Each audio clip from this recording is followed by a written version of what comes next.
U Begerskim Hotare ще každý rok pošeje minimum 600 hektari marhvi, ktorá še 75-80% plasuje na inozemne trgovišće do okolnih žemoh i дзекуjući tomu naši produkovatelje maju profit. Bo kad bi boli opartiljem na domašnje trgovišće, veli bi mušeli prejsť na produkciju do čoho druhого. Goran Pešić, jeden z vekších produkovateljov, še na 30 hektarov, ali voži 70% marhvi. Ova godina je ekstremno loša. Ekstremno loša. Sad ova jesen je bila lepa.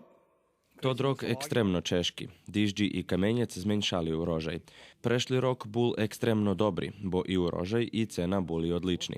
Keď to vidzeli, i drugi, te jari marhvu pošal i tot kto ju nigda nješal. Ta teraz cena niska ljem 20 dinari za kilu, a cena produkciji vinoši 15 dinari. Zarobok mi 5 dinari. Ješenj bula suha, ta sme až teraz u decembru počali vyberac korenj. Tota marhva idze do hladzaljnji i pomališe budze predavac našim stajemnim kupcom. Naš sobešednik pred 3 rokami nabavil jednošornu mašinu za vinjimanje marhvi i ona u suhih uslovijah zamenjuje 50, a u takih blatnih jak teraz zamenjuje jak von hvari až 100 robotnikov i bez tej mašini cena 20 dinari po kilogramu bi nje pokrila troške produkciji.